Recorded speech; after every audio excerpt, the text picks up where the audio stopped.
নাটোরের গুরুদাসপুরে ৭ বছরের এক শিশুকে আসামি করে দায়ের করা মামলায় আদালত থেকে জামিন নেওয়ার ঘটনা ব্যাপক চাঞ্চল্যের সৃষ্টি করেছে। বিস্তারিত জানাচ্ছেন আমাদের নাটোর বড়ইগ্রাম প্রতিনিধি শাহাবুদ্দিন শিহাব। নাটোরের গুরুদাসপুর উপজেলার মাত্র ৭ বছরের এক শিশুকে আসামি করে দায়ের করা একটি মামলায় আদালত থেকে জামিন নেওয়ার ঘটনা সামনে এসেছে। রবিবার দুপুরে আদালতে জামিন আবেদন করা হলে নারী ও শিশু আদালতের বিচারক মোহাম্মদ রফিকুল ইসলাম শিশুটির জামিন মঞ্জুর করেন।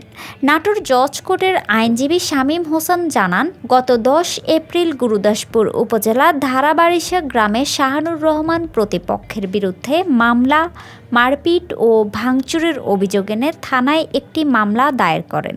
ভাতি ঘাসি কেন এর নামে মামলা দিয়েছি, কারণ এরা পুলিশের অবহেলা, বুঝছেন। এক পরাধিক আইনের মানে এরা কিভাবে যে কি করতেছে, গরিব মানুষে খালি হয়রান করাচ্ছে। কিভাবে ওই 15 বছরের বাবু কিভাবে হাতুড় দিয়ে পিটলো? 7 বছরের বাচ্চাকে হাতুড় নিতে পারবি? হ্যাঁ, হাতুড় নিতে পারবি না তো, তাহলে কেন কিভাবে 7 বছরের সালের নামে ওয়ানে পড়ে সে মারামারি করে নাই, তাকে হইলো আসামি দিয়েছে। তখন হলো আমরা জানি না, তদন্ত করে নাই, পরে হলো জানতে পারিছি, পরে জামিন দিয়েছে। ভাই ধরেন না, আমার ছেলে স্কুলে যায়, ছোটটা পড়ছে, ওই ছোটটার বাচ্চার নাম দিছে, স্কুলে বলে গন্ডগোল হয়েছে, তা জানি না, আমরা কিছুই জানি না, আমরা মাঠে ছিলাম। এখন আমার এই বাচ্চার নাম দিছে, নাম দেওয়ার পরে এখন ধরেন কোর্টে তো জয় লাগবে।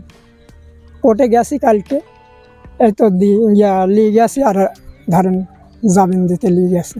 ছোট বাচ্চা, যার কারণে আমার মনে হয় সে এই ঘটনার সাথে জড়িত ছিল না, বিধায় তাকে অন্যায়ভাবে এই মামলায় আসামি করা হয়েছে বলে আমি মনে করি। ছোট বাচ্চা যদি হয়, এখন তার নামে কেস করা কতটুকু আইনসঙ্গত এটা আমার জানা নেই। তবে 6 বছর 7 বছর মানে ছোট ছেলে, 1-এ পড়ে 2-এ পড়ে, এরকম ছেলে পেলে হতে পারে।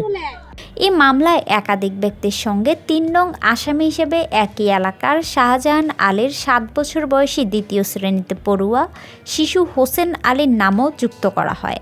মামলার এজাহারে শিশুটির বয়স 21 বছর উল্লেখ করা হয়, কিন্তু শিশুটির জন্ম সনদে দেখা যায় তার জন্ম 24 সেপ্টেম্বর 2018 সালে। সে অনুযায়ী বর্তমানে তার বয়স 7 বছর। মামলায় শিশুটির নাম অন্তর্ভুক্ত হওয়ায় বিষয়টি জানাজানি হলে এলাকার সমালোচনার ঝড় ওঠে। অনেকেই প্রশ্ন তুলেছেন, এমন বয়সের একটি শিশুকে কিভাবে মামলা বা সংঘর্ষের মামলার আসামি করা হলো। ঘটনাটির বিষয়টি গুরুত্বের সঙ্গে যাচাই করা প্রয়োজন বলে মনে করেন এলাকাবাসী।